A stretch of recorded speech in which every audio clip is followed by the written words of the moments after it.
여전히 그렇게 맞서 노래를 부르며 그녀는 끌려 나왔어요. 수갑찬 손을 머리 위로 높이 들어 올린 채 노래를 불렀는데 수갑이 마치 목에 건 용맹함의 훈장처럼 환히 빛났죠.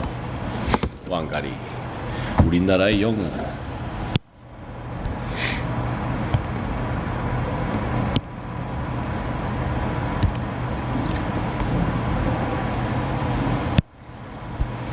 왕가리의 용망한 목소리가 다시 귀에 울리기라도 하는 듯 가투이리아가 말을 멈췄다. 왕가리, 우리나라의 영웅. 가투이리아가 천천히 다시 말했다.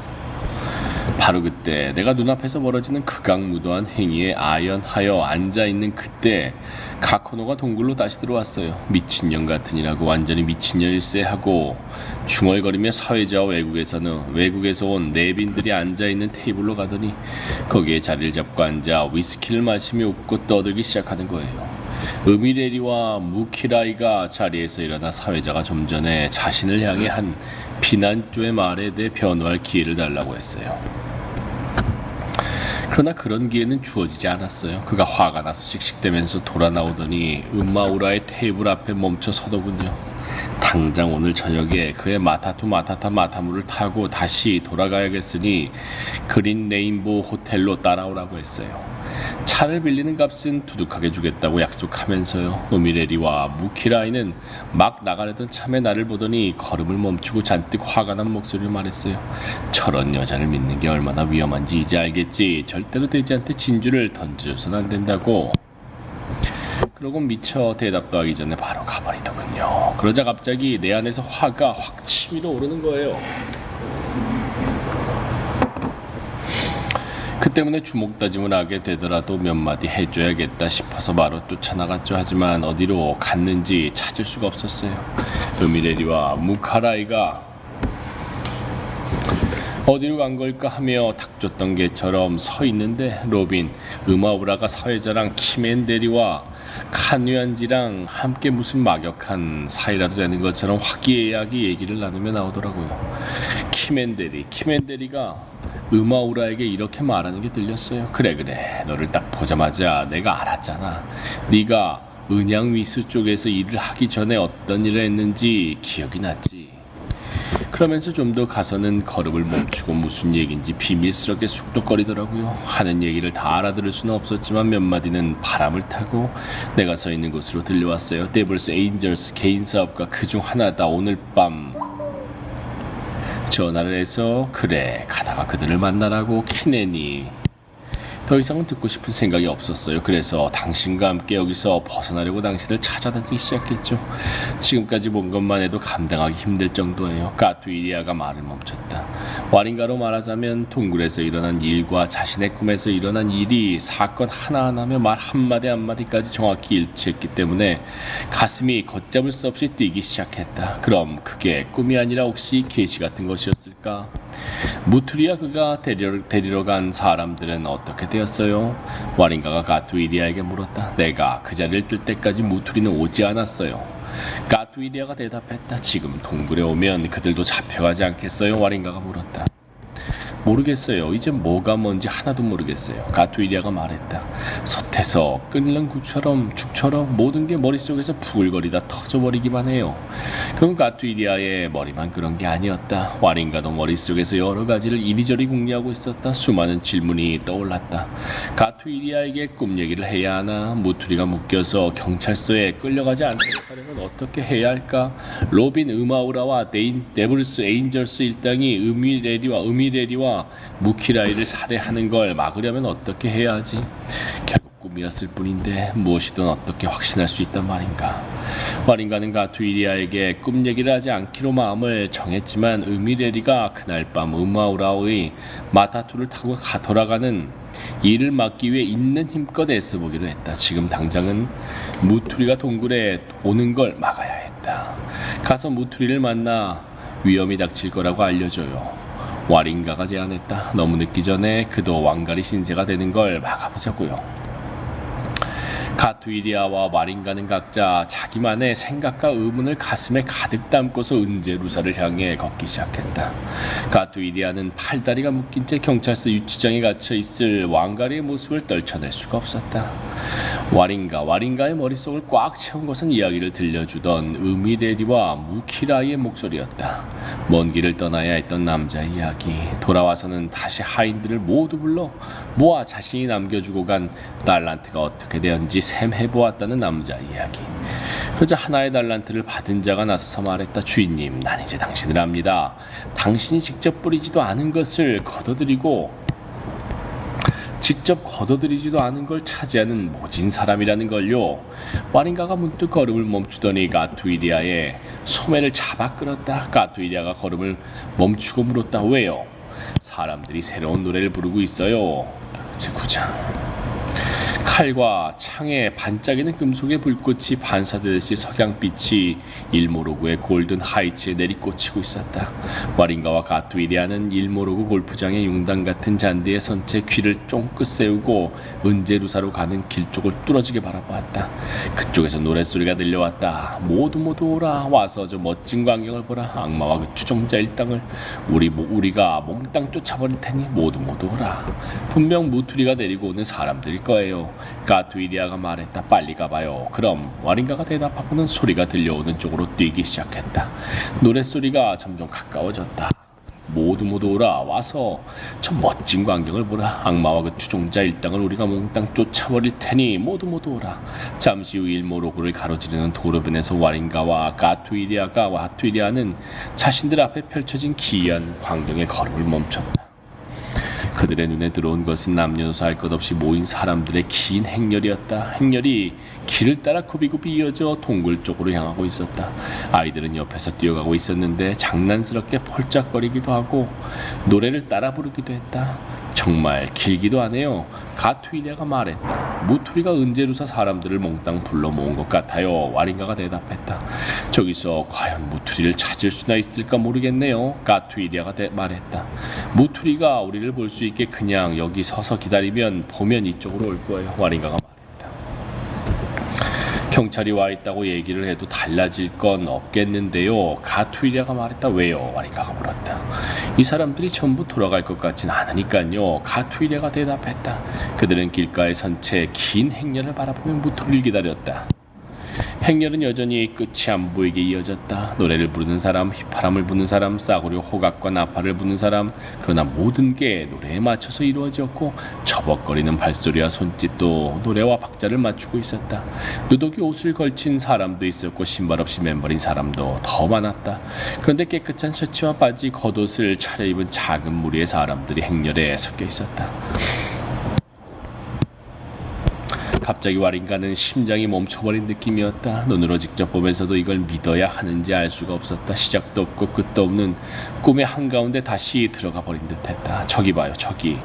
그녀가 가투이리아에게 소리쳤다. 저 사람 좀 봐요. 누구요? 뭔데 그래요? 가투이리아가 곧바로 물었다. 무투리? 어젯밤에 내가 얘기했던 사람이에요. 어제 봤던 저 사람을 보라고요. 독경이라도 외우듯이 와린가가 외쳤다. 누구 말이에요? 카카오텔 버스 정류장에서 나한테 가짜 초대장을 줬던 그 사람요. 저기 보여요? 어디요? 저쪽이에요. 옷 입은 게 약간 나아 보이는 저쪽 무리예요. 염소 수염을 한 사람요. Wait a minute, 가투이리아가 말했다. 저 사람 누군지 알아요? 누구예요? 와린가가 물었다. 우리 대학 학생이에요. 학생요? 그래요. ILUSA, 그러니까 일모로그 대학 학생의 회장이에요. 근데 저기 껴서 뭐하는 거죠? 와린가가 물었다.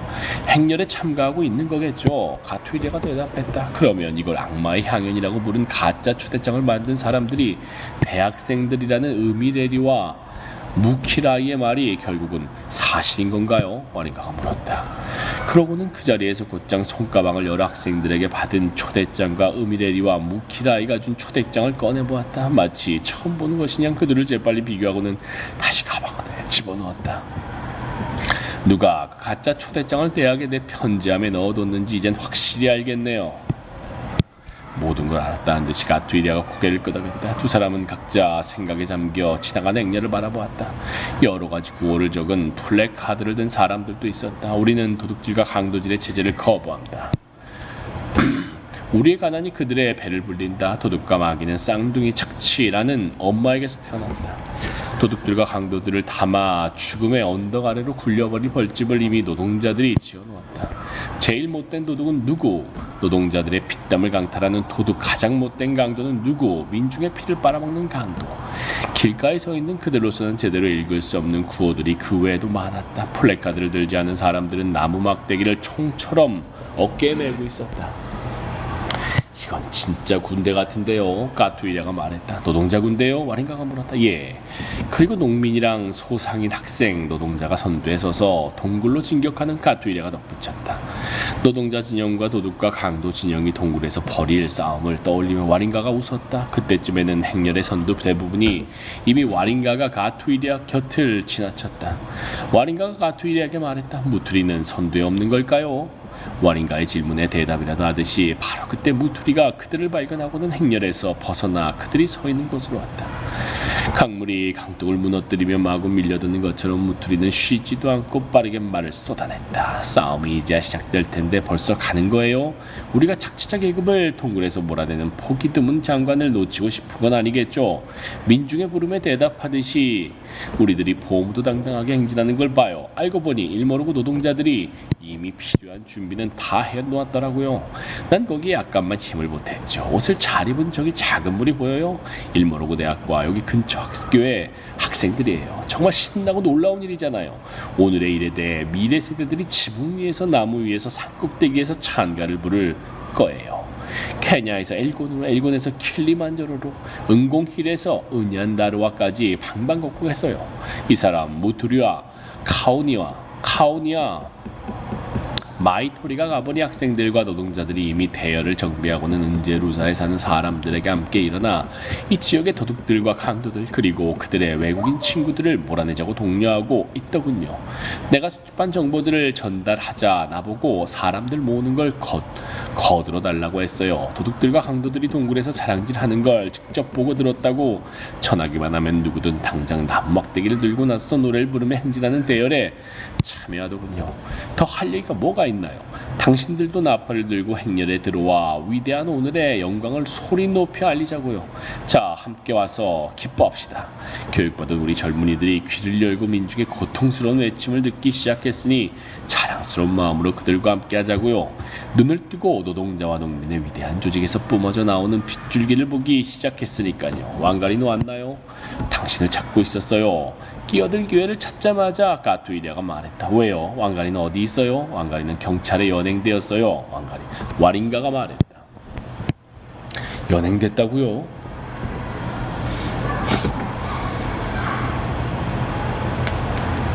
예. 폭력을 부추겨서 이 땅의 평화와 안정을 위태롭게 한 낭설을 퍼뜨리려고 다녔다는 이유로요. 까투이랴가 말했다. 어디서 연행됐나요? 동굴에서? 예, 와린가가 대답했다. 그러자 무투리가 고통과 분노에 찬 목소리로 말했다. 법과 질서라는 공권력이 노동자들에게서 땀의 대가를 강탈하고 농민들에게서 땅과 먹을거리를 빼앗는 자들의 편이라는 건 잘 알고 있어요. 나 자신이 노동자니까요.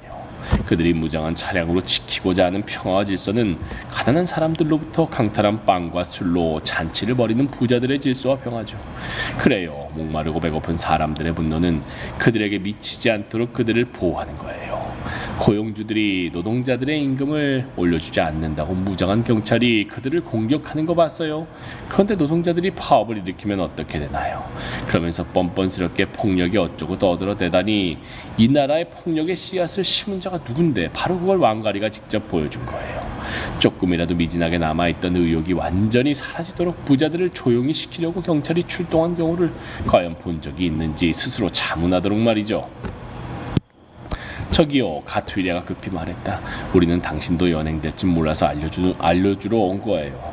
일모르고 경찰서장이 동굴에 있어요.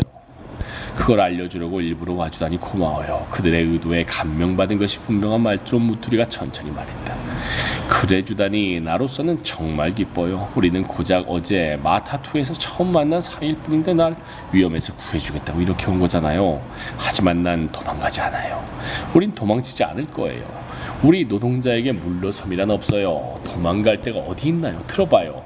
민중이 총과 곤봉에 겁을 먹는 한 도둑질과 강도질의 체제는 이 땅에서 절대 없어지지 않을 거예요. 우리는 두려움을 조장하는 문화에 맞서 싸우기 위해 노력해야 해요. 그리고 그걸 없애는 약은 단 하나밖에 없죠. 이제 눈을 뜨고 귀가 열린 모든 사람들과 함께하는 이 땅의 노동자 농민이 세운 강력한 조직이 바로 그거예요. 저 용감한 학생들은 교육이 누구에게 봉사해야 하는지를 분명히 보여줬어요.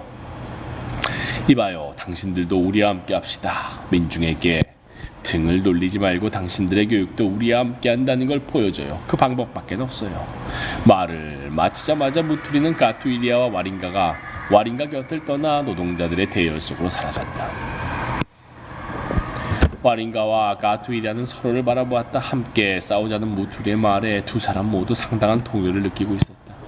좀 아까만 해도 은제루사에서 함께 맥주를 마시며 고기를 먹고 있을 때만 해도 그들은 나무 막대기와 플래카드를 가지고 동굴을 덮치러 가는 누더기를 걸친 맨발의 노동자들의 행렬에 자신들이 함께하려고는 전혀 생각지 못했을 것이다. 그러나 이제 노동자들의 목소리는 자신이 받은 교육을 어느 편을 위해 쓸 것인지 선택하라고 요구하고 있었다. 좀 아까만 해도 그들은 동굴에서 떠드는 소리가 토가 나올 지경이었지만 사실 그런 것들은 자기들 삶과는 상관없이 그냥 세상에서 벌어지는 일이라고 여겼을 뿐이었다. 그러나 이제 노동자들의 목소리가 그들을 부르며 두 개의 길을 동시에 가는 일은 불가능하다고 말해주고 있었다. 좀 아까만 해도 그들은 다른 사람들이 춤을 추면 자신들은 구경이나 하면 그만이라고 생각할 뿐이었다. 그러나 민중들의 구판이 시작된 지금 노동자들이 멀찍이 서서 구경만 하지 말고 그 판으로 들어오라고 촉구하고 있었다. 가투이리아는 자문했다. 노동자들과 더불어 사는 우리 지식인들, 우린 누구의 편인가? 생산자의 편인가? 아니면 남이 생산한 것을 빌부터 사는 자들의 편인가? 노동자, 농민의 편인가? 아니면 착취자의 편인가? 아니면 어떻게든 양다리를 거치며 살아보려는 하이에나 같은 존재인가? 와린가도 마찬가지로 감정의 동요를 겪으며 비슷한 질문을 하고 있었다. 석이나 타이피스트, 비서로 일하는 우리는 어느 편에서 있는 걸까? 보스, 키아라나 그런 사람들을 위해 타자를 치고 말을 받아 적는 우리는 이 구판에서 어느 편에 있는 걸까? 노동자의 편일까? 부자들의 편일까? 우린 누굴까? 어떤 존재들일까? 여자들이 우리 회사가 이런 일을 안 해, 저런 일을 안 해 라거나 우리 회사에서는 이만큼의 노동자들을 고용하고 그들에게 임금은 얼마를 준다, 우리 회사에서 이윤을 이만큼을 냈다는 등의 얘기를 하는 걸 자주 들었더랬지. 그런데 그런 얘기를 하는 자들은 정작 집에 타고 갈 버스비도 없었을 거야. 그래, 여자들이 자기네 보스에 대해 자랑하며 떠들어대는 걸 많이 들었지만 정확히 뭐에 대해 자랑을 하는 건지 찬찬히 따져보면 사실 아무것도 없곤 했지. 자식도 있는 여자한테 한 달에 고작 몇백 실링을 주면서 그게 무슨 대단한 월급이냐 생색을 냈다는 건가? 겨우 그 정도 돈을 받기 위해 우린 네 가지를 희생했지. 첫째, 우리 팔. 그래, 그들의 온갖 문서와 편지를 타이핑하는 건 우리들이니까. 우리 손이 그들의 손이고 우리 힘이 그들의 힘이 된 거지. 둘째, 우리 머리. 그래, 자신만의 독립적인 생각과 독립적인 입장을 가진 여자를 쓰고 싶은 보스는 전혀 없으니까. 자꾸 이것저것 물어본다거나 눈을 부릅뜨고 보스 키아라가 자신에게 무슨 짓을 하는지 똑똑히 보려는 여자를 마음에 들어하는 보스는 하나도 없으니까. 상사님은 항상 오르십니다. 손가락과 허벅지만 있으면 되니 머리 같은 건 개나 줘버리라고. 셋째, 우리 인격. 그래, 보스 키아라나 그런 종류의 인간들은 자기들한테 무슨 안 좋은 일만 생기면 그걸 다 우리한테 쏟아부으니까 집에서 마누라랑 싸우고 와서는 사무실에 와서 성질을 부리고 사업상 뭐가 잘 안 되어도 사무실에 와서 성질을 부리고 화만 났다 하면 그걸 다 사무실에 와서 우리한테 풀지. 우리는 모욕감에 시달려도 말 한마디 못하고 잠자코 있어야 해. 우리는 웬만해서는 눈물을 짜거나 하지 않는 강철 심장을 가졌다고 생각들을 하니까. 넷째, 우리 허벅지. 그래, 정말 운 좋은 소수를 빼고는 우리가 직장을 얻고 거기서 계속 붙어 있으려면 보스 키아라 같은 인간들이 우리 허벅지를 마구 탐하는 걸 그냥 둬야 하니까. 우리야말로 그들의 진짜 아내라니까. 물론 법적인 아내는 절대 아니지. 그래, 우리는 주말에 도살장으로 몰고 가는 BMW에 올라탄 아내들이라고. 어차피 잡아서 고기로 먹는 염소와 풀을 먹여 키우는 염소는 다른 법이니까. 우리는 누구지? 어떤 존재지? 의문 가득한 그 질문에 맞춰 와린가의 가슴이 쿵쾅쿵쾅 뛰었다. 그에 대한 대답은 삶의 투쟁에서 그녀가 어떤 편에 설 것인지 스스로 내리게 될 결정에 달려있는 것이므로 어느 누구도 그 대답을 대신해 줄 수 없었다. 와린과 가투 이리아가 도착했을 때 동굴은 온통 타고 남은 잔해들과 연기의 매캐한 냄새로 가득했다. 은제루사의 군중이 그곳을 완전히 둘러싼 채 여전히 노래를 부르고 있었다. 모두 오라. 와서 저 멋진 광경을 보라. 악마와 그 총자 일당을 우리가 몽땅 쫓아버릴 테니 모두 오라. 여러 도둑들과 항도들이 한꺼번에 몰려 그 살찐 배가 낀 채 비집고 나가려고 북새통을 이룬 모습은 웃으면서도 안 됐다는 느낌이 들었다. 겨우 비집고 나가는데 성공한 도둑은 하마처럼 육중한 몸을 굴리듯이 자기 차 있는 곳으로 갔고 살려달라는 절박한 기도와 함께 순식간에 먼지를 일으키며 생면이 사라져버렸다. 살찐 배가 없는 말라깽이 족속들은 창문으로 몸을 던졌고 땅에 떨어져서는 벌떡 일어나 손살같이 도망갔다. 그러면 노동자들은 저기 있다 저놈 잡아라 저놈 잡아 저기 도둑놈이다 도둑놈 잡아라 하고 소리를 지르며 쫓아갔다. 와린가가 서 있는 자리에서는 사방에서 벌어지는 일들이 제대로 눈에 들어오지 않았다. 일모로그 골든 하이츠의 대궐 같은 집과 저택을 가진 부자들이 여기저기서 은제루사의 판자촌 사람들에게 쫓겨다니느라 앞마당은 난장판이었다. 어쨌든 기투투와 가탕구루, 은디티카와 은군지가 도망가는 신기한 광경은 와린가도 목격할 수가 있었다. 사람들이 뒤에부터 막대기로 엉덩이를 찰싹찰싹 때리는 와중에 그 둘은 마치 알을 잔뜩 품은 두 마리의 거미처럼 도망가려고 길을 쓰고 있었다. 겨우 차에 다다랐을 때쯤 그들은 가쁜 숨을 몰아쉬었고 고통과 힘겨움과 공포로 인해 솟아난 땀방울이 마치 억수같이 쏟아지는 비처럼 땅으로 줄줄 흘러내리고 있었다. 재미있어 웃고 있는 건 와린가만이 아니었다. 하이트 주민들이 외투고 넥타이고 신발이고 허리띠고 할 것 없이 몸을 가볍게 하기 위해 뭐든지 집어던지며 황급히 내빼는 모습을 비우느라 은제루사 사람들이 껄껄대며 기분 좋게 웃는 소리가 사방에 가득했다. 그러나 동굴을 벗어나려는 외국인 도둑들의 모습이 눈에 띄자 웃음은 위협적인 함성으로 바뀌었다. 새끼를 빼앗겨 화가 잔뜩 난 수천 마리의 사자처럼 모두들 천둥 같은 함성을 지르더니 나무막대기며 곤봉, 새막대 등을 집어들고 지역 민병대들의 둘러싸인 외국인 도둑놈들 쪽으로 밀고 나갔다. 자국의 도둑놈 하나가 총을 꺼내 쏘았지만 분노한 군중들의 야유 때문에 손이 부들부들 떨려 총알은 맥없이 공중으로 날아가 버렸다. 사람들이 잠깐 멈칫했다. 그러더니 다시 물밀듯이 밀려갔고 동시에 달리는 사람들의 발소리로 땅이 울릴 정도였다. 서양과 미국, 일본에서 온 7명의 외국 강도들이 사람들에게 붙잡혀 갈갈이 찢길 위험을 간신히 넘긴 것은 오직 그들의 차가 바로 옆에 있었으며 운전자들이 시동을 걸어놓고 기다린 덕에 재빨리 내뺄 수 있었기 때문이었다.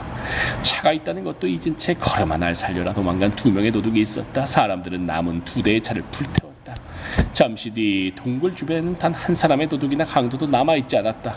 갑작스러운 공포로 인해 날개가 돋아나기라도 한 듯이 한 사람도 빠짐없이 도망친 것이다. 사람들은 이제 동굴 밖에 모여 지도자들이 연설을 하거나 방향을 제시해 주기를 기다렸다. 무투리와 카오니아, 마이토리가 처음으로 말을 했다. 동료 여러분, 아니 그보다 동족 여러분이라고 불러야 할 것 같군요. 지금 여기 모인 우리들은 노동자라는 하나의 동족에 속해 있으니 말입니다. 오늘 우리 모두는 아이를 뵌 것도 아닌데 잔뜩 튀어나온 배를 가진 자들이 여기 모여 우리를 경멸하는 믿을 수 없는 광경을 보았습니다. 그 배는 무슨 병이 있어서 그렇게 툭 튀어나온 게 아닙니다. 우리의 피땀으로 맺은 결실로 살이 쪄서 그렇게 된 것이죠. 그 배는 아무것도 낳지 않고 그 배를 가진 자는 아무것도 생산하지 않습니다. 하지만 우리 노동자들은 어떻습니까? 집은 우리가 짓는데 거기 사는 건 다른 사람입니다. 그리고 정작 집을 지은 우리는 비를 맞으며 한 데서 잠을 자죠. 옷을 만드는 것도 우리입니다. 그런데 다른 사람들이 그걸 가져가 잘 차려입고 옷을 지은 우리는 입을 옷도 없습니다. 먹을 거리를 기르는 것도 우리입니다. 그런데 먹는 건 다른 사람들이고 우리는 밤새도록 배가 꼬르륵거리며 거리는 소리를 들으며 억지로 잠을 청하죠. 보세요. 좋은 학교를 짓는 것도 우리입니다. 그런데 그 학교엔 다른 사람들의 자식이 다니고 우리 아이들은 먹을 것을 찾아 쓰레기장과 쓰레기통을 뒤지고 다녀요. 오늘 우리는 이에 당당히 맞섭니다. 오늘 바로 이 자리에서 우리는 요리는 다 하지만 맛은 전혀 못 보는 속과 같은 존재로 살아가기를 단호히 거부합니다. 모투리가 물러났다. 군중들이 엄청난 박수갈채를 보내고 여자들은 환호했다. 다음으로 일모르고 학생 대표가 나섰다.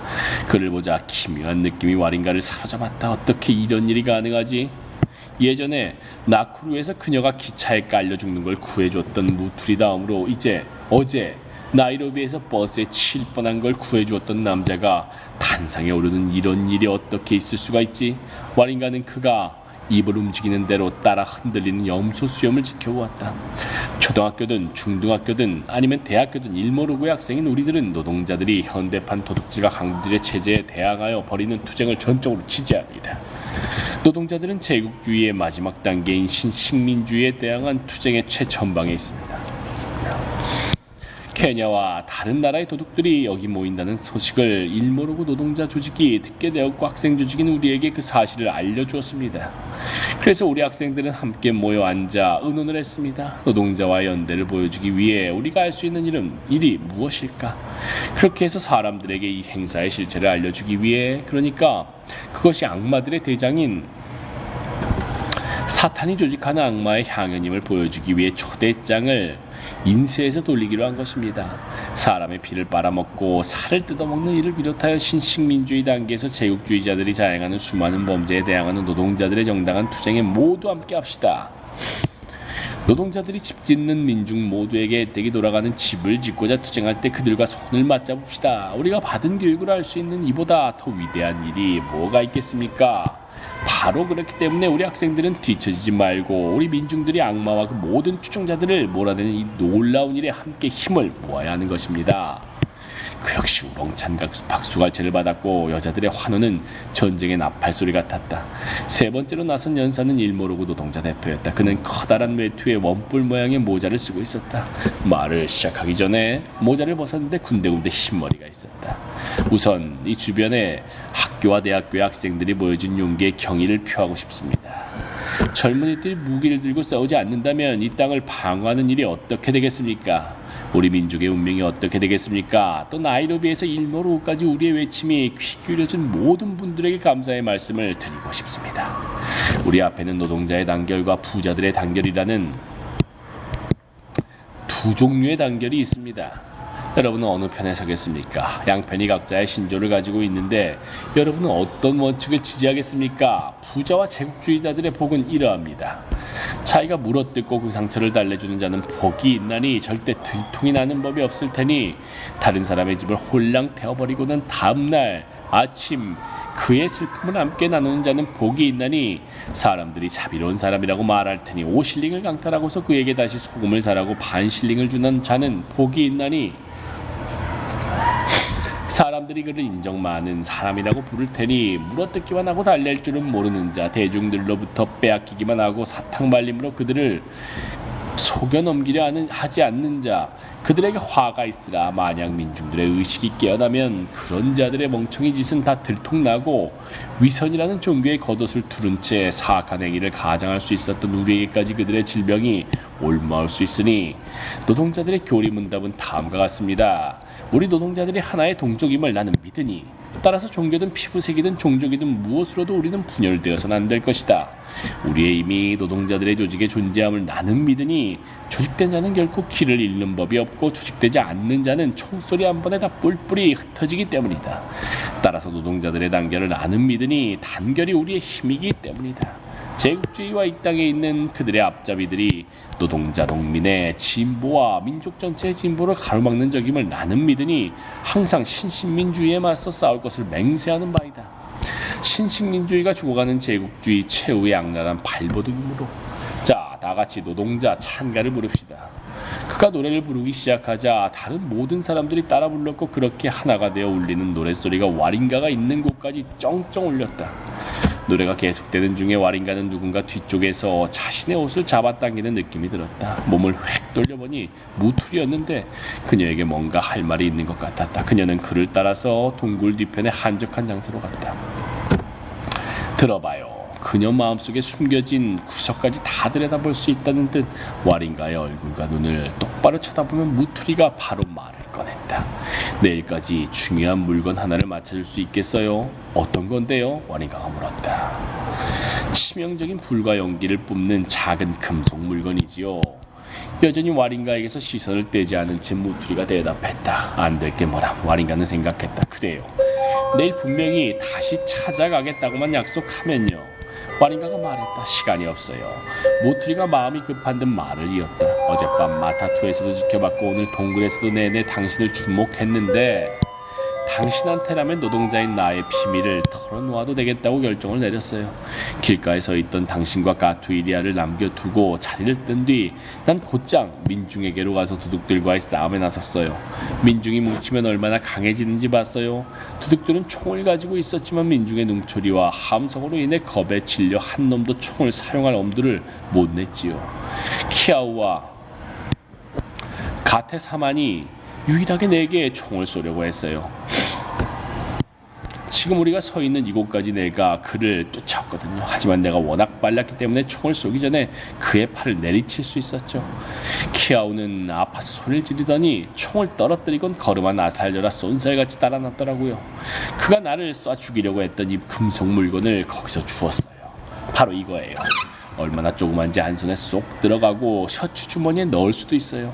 반짝반짝하는 게 얼마나 예쁘장한지 봐요. 이건 노동자의 손으로 만든 거예요. 노동자를 지키는 건 아니지만 어쩌면 우리 노동자들이 만드는 것들마다 결국엔 우리를 억압하는 도구로 쓰이게 되는지. 하지만 노동자의 손으로 만든 이 물건이 다시 노동자의 손으로 돌아오는 걸 봐요.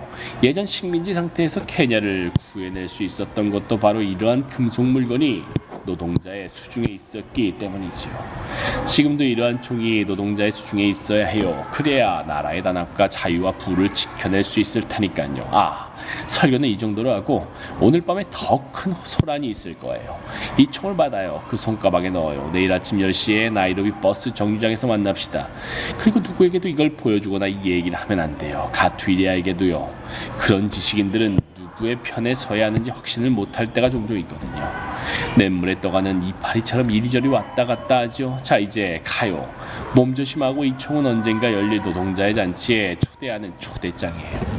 모트리가 와린가에게 총을 건네주고는 돌아섰다. 와린가는 이상한 느낌이 온몸을 휩쓰는 것 같았다. 가슴이 벌렁거렸다. 그러나 곧 용기가 솟아난다. 눈을 무릅뜨고 맞서지 못할 위험은 이제 세상 어디에 하나도 없는 것 같았다.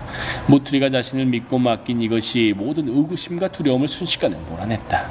오래전에 나쿠루에서 기차에 깔릴 뻔한 자신을 구해준 그 일에 대해 물어볼까 하는 생각이 잠깐 들었다. 그러나 곧 다른 생각이 떠올라 모트리를 불렀다. 모트리가 가던 길을 멈췄다. 가기 전에 물어볼 게 있어요. 마린가가 말을 꺼냈다. 당신은 뭐하는 사람이에요? 나요? 모트리가 대답했다.